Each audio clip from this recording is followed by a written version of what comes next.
Welcome, coaches, to this series of videos in which we are going to answer the top questions that you have, the top questions that are constantly bothering you. All right, and I am Juan, and this is Miki, right? Tell us a little bit about us, my love. We are the founders of the Impact Academy. What is the Impact Academy and what do we do and what questions are we going to answer? We are coaches and mentors, business coaches and mentors, and we help other coaches to create their own soul program and to develop and scale their business. Beautiful. And today in this session, we are going to answer to this pearl. In Colombia, we say, vamos a contestar esta perla, okay? And it's, how do I find paying clients without feeling salesy? Yeah, all right? This is the questions of the question, because when we get certified, when we get accredited, one of the first things that we want to do, of course, is to start to have clients. And our own, I'm sure that we can talk for every single one of you guys, including us. Our main goal is to serve and help others, okay? But there is no way that I can help others if I don't help myself first. Meaning, if I don't structure and create a profitable coaching business. So the first question that we get is, how do I find paying clients without feeling salesy? And today we're gonna divide this question into two parts. The first one is, how do I find paying clients? And we're going to give you a little bit of theory. And the second part is going to be without feeling salesy. So we're going to talk a little bit about mindset, because of course creating a business is the combination of strategy, mindset, and soul too. So we start with the first sales truth, which is we are always selling. Are you always selling? Yes, but it goes beyond me or us selling our coaching. And why, Mickey? Because we are literally always selling, okay? So if selling feels salesy, it's not because of selling itself, it's because of what is happening inside. Let me give you an example. I am Italian and I love to eat pizza. Juan is almost Italian. No, I'm Colombia. Colombia married with an Italian, so he loves pizza. That is actually one of the biggest value that brought us together in this life. Pizza? Pizza. Almost. But you go to a place and you really like a pizza, okay? For example, now we are experts, we live here in Fortaleza, and we know this amazing place, which is called Morosi, and they do an amazing pizza. Fantastic and delicious pizza. When I go to Forno Morosi to have pizza, of course, then I'm like gonna talk about it with all of my friends. So all the other people that we know, whenever they ask me, oh, what pizza is good in Fortaleza, we always say Forno Morosi. Because that is for us our favorite pizza here in Fortaleza. That is selling, my friend. Of course. That is selling. I give you another example. Can you give me the chopstick? We have a chopstick here because Juan's lips are always dehydrated. This was my chopstick, which is almost finished now. I don't know why you call it chopstick. It's chapstick. It's chopstick. You see, like, I really like this chopstick, burro di cacao, because it's natural. And you know what I did?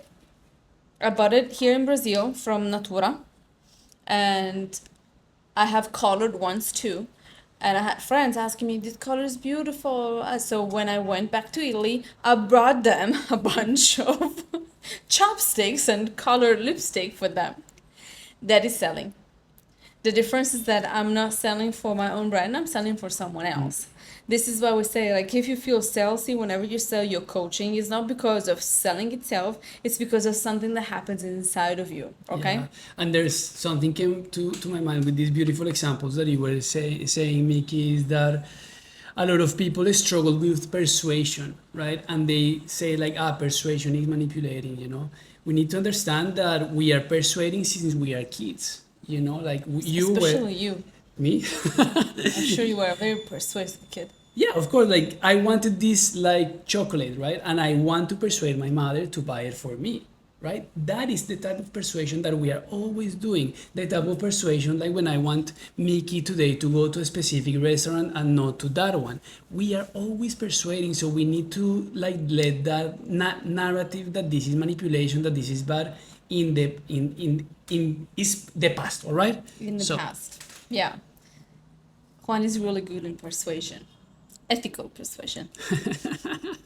Last week, you persuaded me to go to the Arabic restaurant. Yes, I won. It was We wanted to fantastic. try it. But anyway, going back to the question, how do I find paying clients?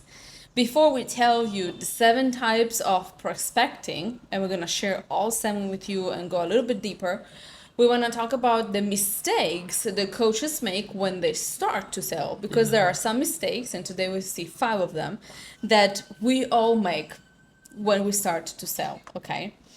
And I'm sure that you guys can resonate with most of them. You can leave us in a comment which is the mistake that resonates the most with Most you. with you. Or you can always DM us on Instagram at It's Juan and Miki. We always love to connect with you. But let's see, mistake number 1, focusing on the wrong channels. Meaning that when you start to be a coach and you want to put yourself out there to get clients, one of the first things that most coaches do is like to start to create content, because they heard that just through social media they are going to get coached, paying clients, right? So that they need to create content every day, that they need to build their authority in 30 days in social media, right? Paid ads also. And this is a big problem, because imagine you have never done videos in your life, and all of a sudden like they expect you to build authority in 30 days. That's bullshit. That is something that in the market is like, a lot of people say this, a lot of gurus say this, but it's not true, because actually your first clients are going to come from your existing network, from your offline authority. You are already known in a specific industry for something, right? That is your authority. Yeah. Right? So if you are thinking that you are going to jump in social media and right away to create your authority in 30 days, there are people that they do it, huh? Like we know some people that they have done it. It can happen, but it's not a strategy. So focus first in your online network, in your offline network, before jumping in creating content like crazy. Yeah, that brings us to the second mistake, which is selling an offer that is not aligned with who they are. A lot of coaches start to sell scatter session, or like a session here, a session there. Then another topics like free sessions, undercharging, or they copycat, right? Or the copycat others, because they see what the big players are doing in the market and they try to do it too. All of this is not aligned with who you are. It's not aligned with your soul. It's not aligned with your experience, not only as a coach, but as a human. And this is a huge mistake that coaches make. Number 3, trying to serve everyone instead of specializing and niching down. That's a huge one. And I believe that more than 90% of coaches like struggle at the beginning with this, because like, I'm a life coach, I can help people in every area of their life, so give it to me, baby. And it's not like this, right? Like you need to start to specialize in a specific type of people and solving a specific type of like problem that they have. Yeah. Number 4, undercharging to attract more clients. We touched this a little bit already. How many of you guys started by giving free sessions? I raised my hands. I was giving free sessions at the beginning. How many of you started with, after free session, undercharging? I also raised my hand because I started with giving 200 MB per session, which is like $30. not even. So, and I thought at the beginning, okay, I charge less so I can attract more clients and then I will have more clients. Doesn't work like that. It just leads you to burnout. Number 5, leading with credentials instead of transformation. Yeah, I believe that a lot of coaches, unfortunately, they keep studying and entering that cycle of like, the next certification will be the one that gives me the security that I need in order to put myself out there, right? And like, they also believe that the market or the clients are going to ask them like, okay, how many certificates do you have, right? People are not waking up like, oh my God, I need a coach, let me contact Miki. And the first question is like, Miki, how many certifications you have, right? It's not like that. What they will ask Miki is like, hey, can you help me with this specific problem that I have, right? So stop leading with your credentials. People don't care about that. People sometimes they don't even know what is coaching. So don't worry about it, all right? Yeah. That doesn't mean do not get any certifications. Yeah. Just go ahead and play being the coach. That's not what we're saying here. But we're saying that to start your business, you need, and to start to sell, You don't need 15 credentials and 300 accreditations. Yeah. Okay? If you already have one, go ahead, put yourself out there and You- start to you create already have it. transformation. Now we pass to the 7 types of prospecting. But before we move into that, we need to say something, because we start from the mistakes that coaches make when they start to sell to how to sell it and the 7 types of prospecting. What is the key in between the mistakes and to sell with the 7 type of prospecting is to create your soul program. Okay? So the solution to all of this is to really start to focus on your business, to stop you treating it as your hobby, because it is not. It's a business, and as a business, it needs marketing, it needs strategy, it needs positioning, Yeah. it needs clarity, of course, but with an implementation system. And it needs a program, a structured program that guarantees your client to go from point A, the pain point, to point B, where they want to get their goal, their desired outcome. Okay, and you do this with the soul program. Yeah. So basically, if you look at a business need an offer, right? And your offer is your sold program. And this is after you have a sold program, if you have like an offer that you can sell for at least $2,000, it's like, okay, how do I find clients, right? So we're going to give you 7 type of prospecting that you can start to implement right now, all right? Hopefully, when you have also like a program, an offer to sell, don't go to sell scatter sessions. Don't do that to yourself. Don't do that to your clients, all right? We said 7 because it's really 7, okay? And we start with the first one, which is active prospecting.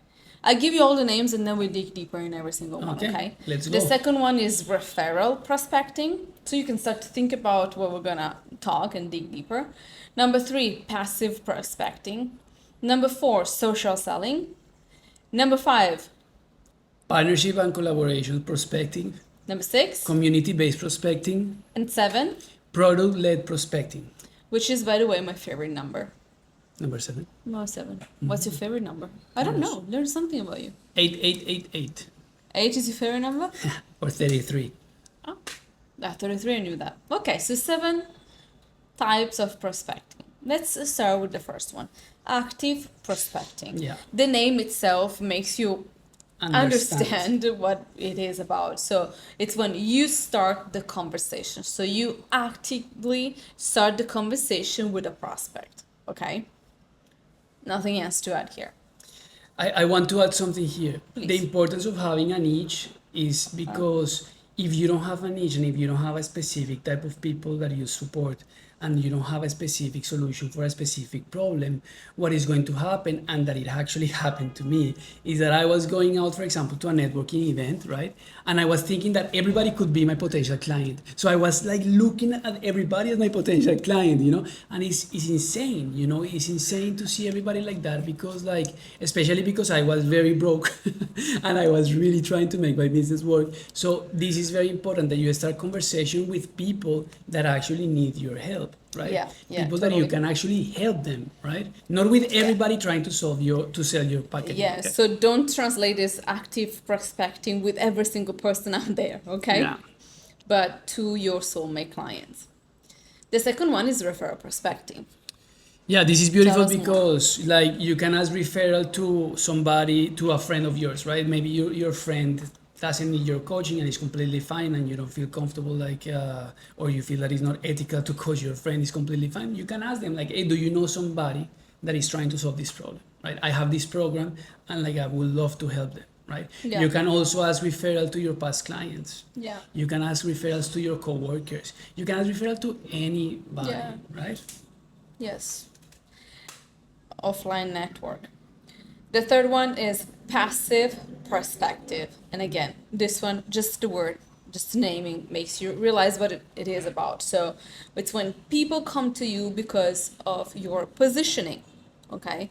You use a platform, an internet platform, can be social media, can be any kind of platform that you want to use, where your soulmate clients are. Yeah. And that's when you start to position yourself and you make yourself and your offer visible to others. And this is when people start to connect with you, start to understand who you are and what you do and the problem that you solve. And then people come to you because of that. So you get passive request to work with you. Yeah. As you can see, this is not in order of importance, because passive prospective, you're definitely going to get there. We're all going to get there. But it's the one among all the 7 types of prospecting that it takes a little bit longer, because you have to take a little bit longer, of course, to create your online presence. Okay. You will get there. Don't worry. Number 4, social selling. Yeah, I love this one because this is something that you start when you start to put yourself out there and you start to build that like social media presence, right? You build trust with consistency. Every day you show up, every day you teach something, every day you give value, every day you are there for people to serve them, right? And then people naturally will start to follow you. So every time that somebody follow you, you go and you send a message to them, right? And you start those conversations. Those type of conversations are the social selling, all right? Those type of conversation where somebody asks you in social media a resource, and then you get back to them like, what do you think? What do you thought about the resource? How it helped you? And then you start these conversations, and then you bring them to a call. That is social selling, all right? Absolutely. You have to think about it like a relationship, like a real life relationship, because we always think that whatever comes through social media is not real life, but it is real life in a way, because on the other side of the smartphone that you have, there are real people. Yeah. So imagine like you are dating someone new, and of course if you're not wearing the pink glasses, it happens, I would say, to most of us, to all of us, wear the pink glasses at the beginning. But if you don't wear the pink glasses, before you start to trust someone, you need to get to know that person, right? You need to understand better who they are, correct? Yeah. Do you trust me? Do you still have the pink glasses? Do you still look at me like, oh, this guy is amazing? I do. I do. I do. No, it's totally what I said. You know, actually today I was talking with one of our clients, and like I put this example because she's starting to create The content. pink glasses? No. That it takes time to build trust, right? Because told her like, we met through social media, and it wasn't right away that you bought our program, right? Absolutely. It took her like She 4 didn't months. have pink glasses. Likely, because it's not good to have pink glasses. But yeah. And number 5, partnership, collaboration, prospecting. This is yours because you're really good in this one. Yeah, this basically is where you borrow someone else's audience. So you already know that somebody has a community with the people that you want to serve. Then you contact this person and you say like, hey, let's do a collaboration. What about if I offer a masterclass to your community for free, right? Or paid, and then like you divide 50-50, whatever it is, right? So you borrow the audience of somebody else that is already like in the market with a community or all these type of situations, right? That they are in the market, right? Totally. So like if your clients are all women that do yoga, you might consider doing some collaboration or partnership with studios, With a yoga or studio. with places in which they sell yoga clothes, Yeah. or where there are yoga workshops. Okay, so where do your client avatar, your soulmate clients go? What do they do? You need to know them really well. In italiano si dice you need to know them come il palmo della tua mano. Si dice anche in spagnolo. Sí. Like this is how you look at this and you're like, this is my soulmate client. Yeah. I remember at the beginning you were always telling me like, where is your client? Where is your client? And I was so pissed because I really didn't know where my client was. But then we finally got the answer. I remember. I had the pink glasses, but I remember that. Number 6, community-based prospecting. You create a space where people can connect and learn. Again, related to your niche. Yeah. Okay, it's not that we have a community, the Impactful Coach community, and it's not a community in which people can come and talk about pink glasses for real. Okay, Yeah. both like romantically speaking, or where they bought the pink glasses in case they have some, because it's a community-based prospecting. So like, I made a mistake in the past. I had to share this. And when I was doing relationship coaching, Juan told me he loves communities. And I struggle with communities because there is part of me that believes that it's not good with like social interactions and communities. So for literally, I would say years, Juan went on telling me that I needed to create a community for women, for the women that I was serving, and for all the women that were going through a toxic breakup. This is what I was doing before. And I didn't for a very long time because we're women and we don't listen to our husband.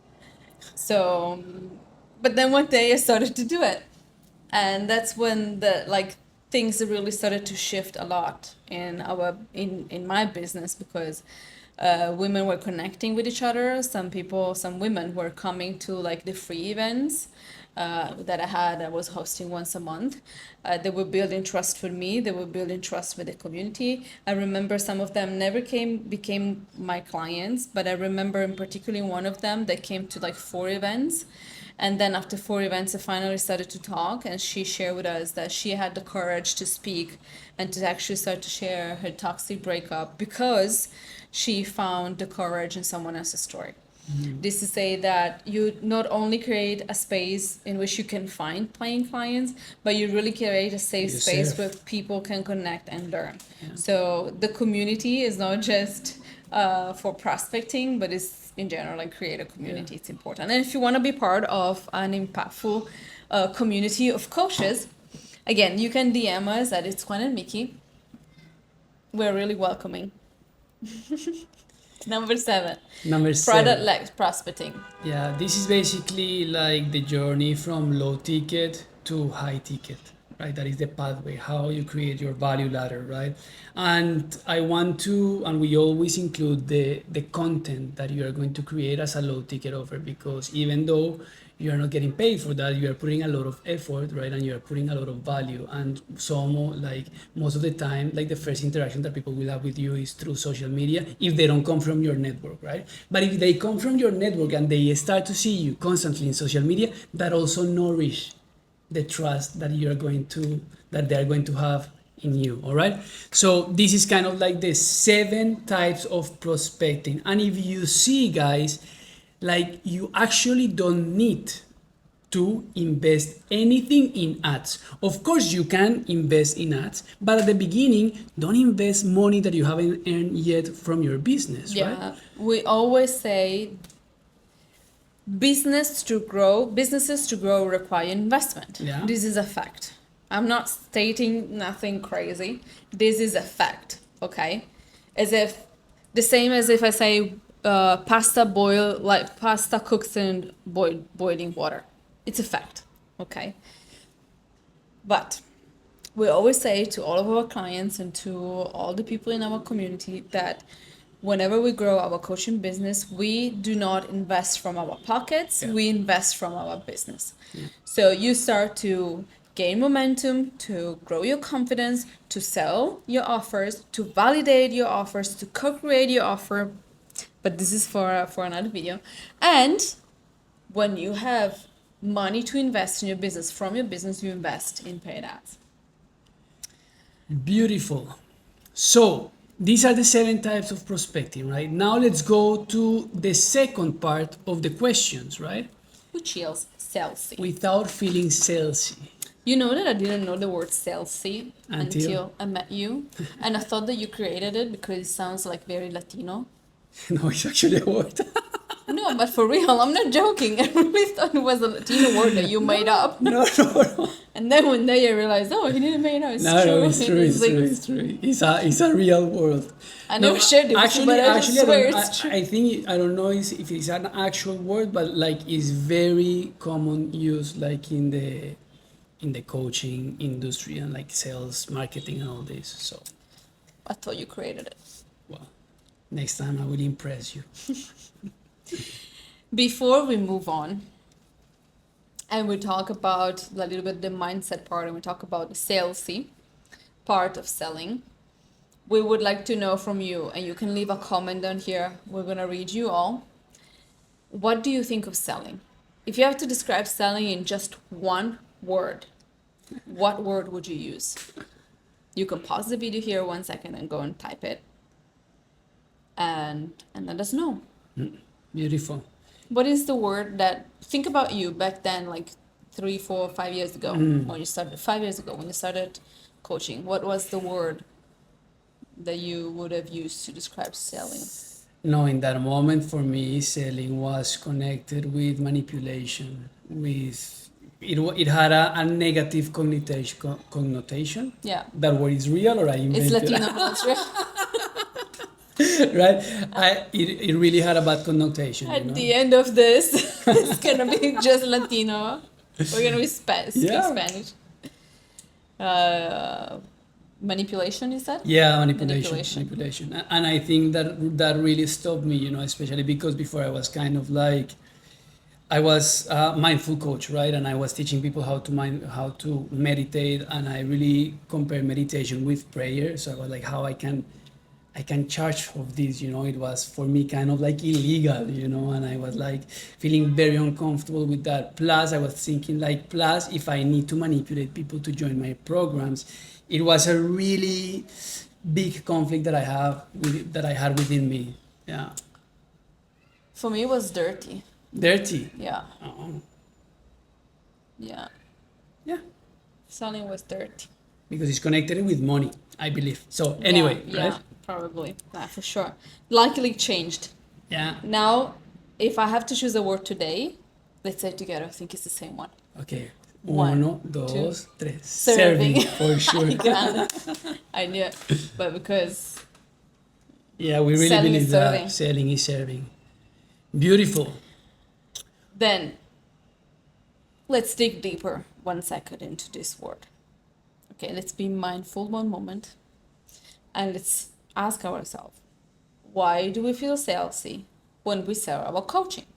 Because we don't feel salesy when we sell pizza or the chopstick or whatever it is, like soda water, whatever it is that you recommend to others. You don't feel salesy in those moments. Or when I persuade you to go to the Arabic restaurant, not When the- you the Arabic restaurant, you don't feel salesy in those moments, right?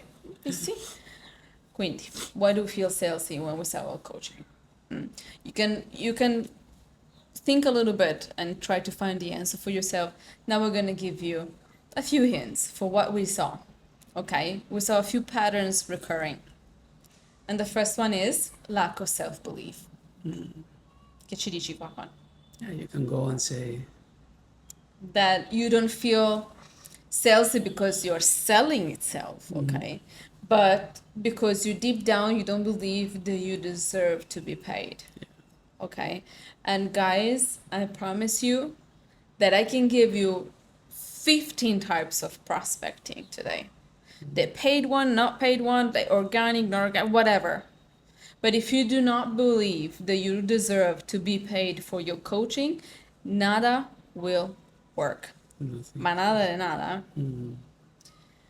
The second one is lack of belief in the transformation. yeah, this one is very big, and a lot of coaches that we work with had like this doubt that actually my coaching is not powerful enough to create that transformation, right?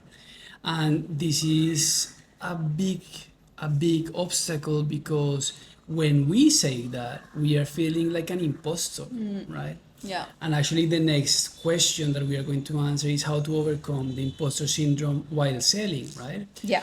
So you need to understand that you already passed through a transformation that is very powerful, and that you can put that together and create an offer to sell and serve others, right? Yeah, And totally. that the same steps that you took in the past, you can put it plus the skills that you already have as coach and create a powerful transformation.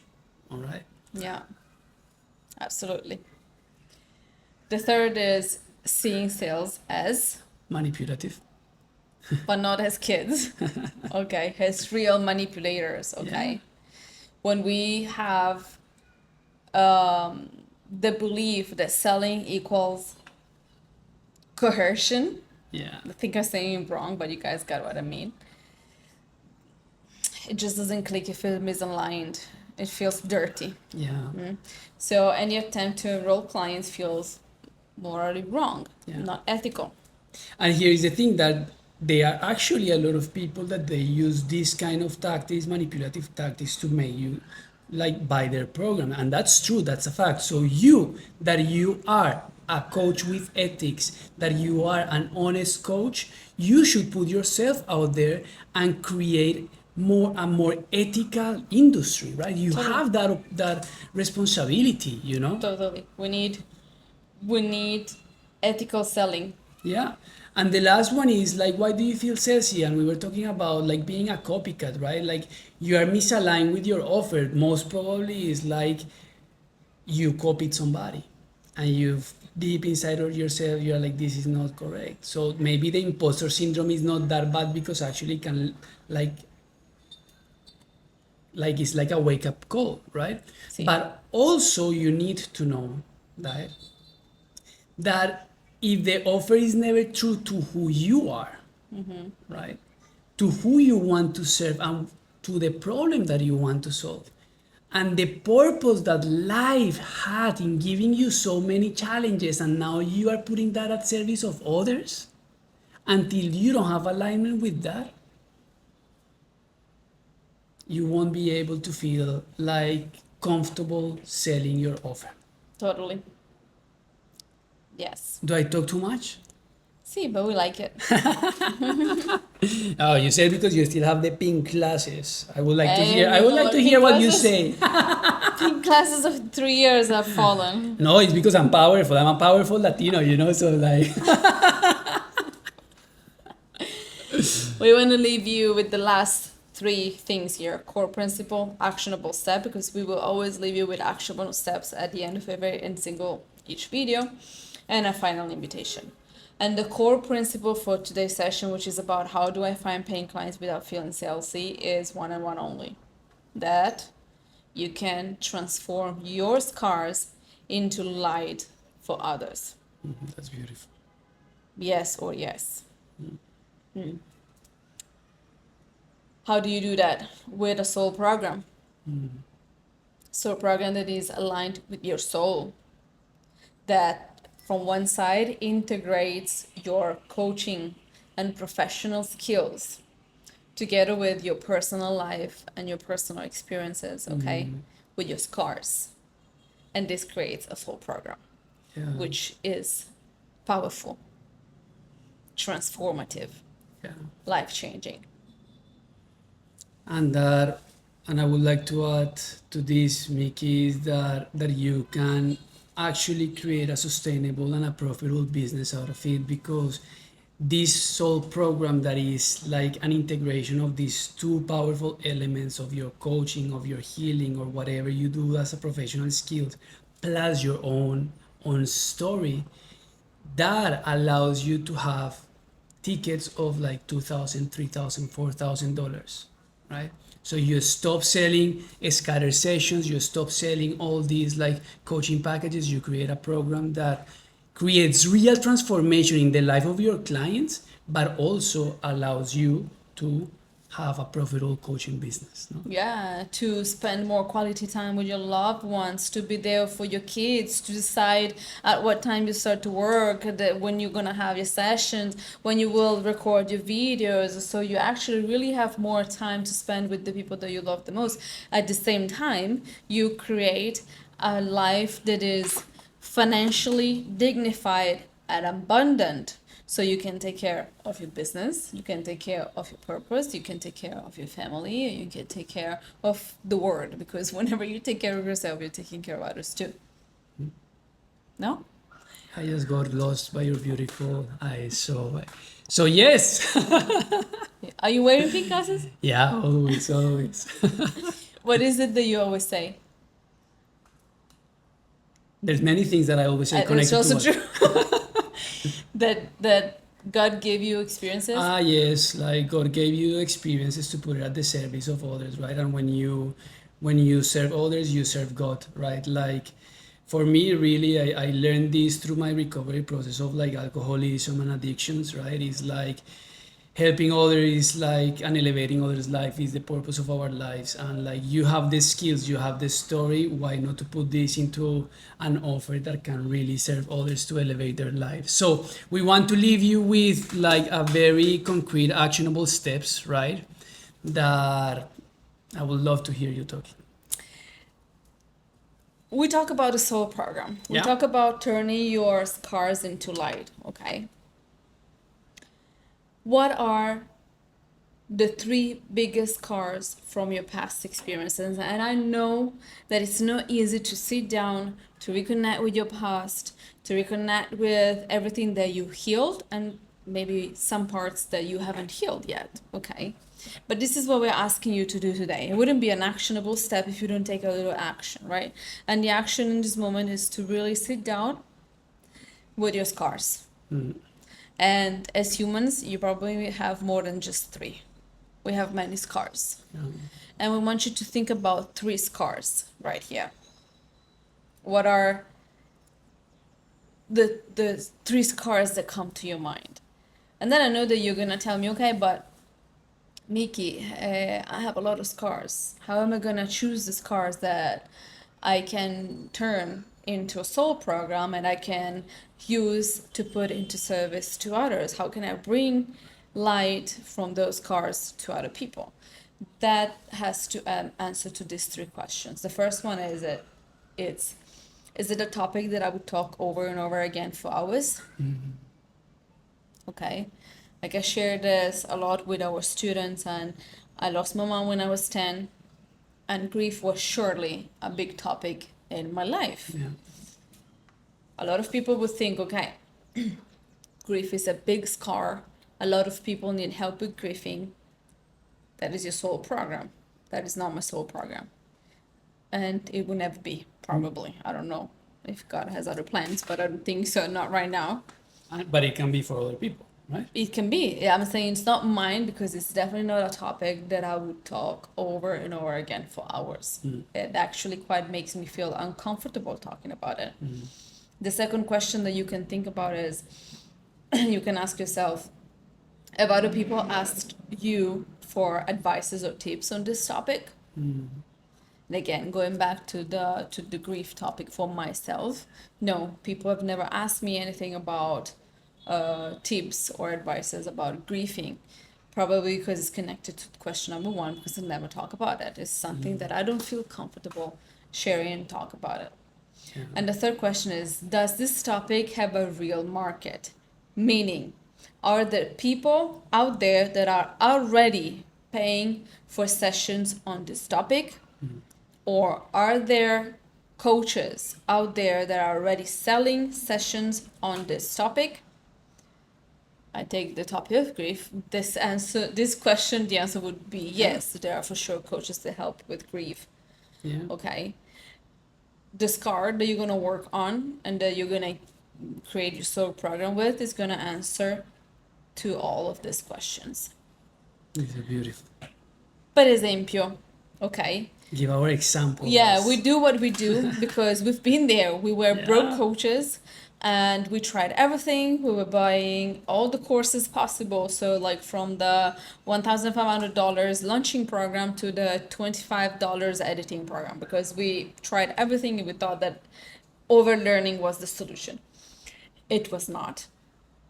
We ended up even more broke. We ended up frustrated and demotivated, almost ready to quit.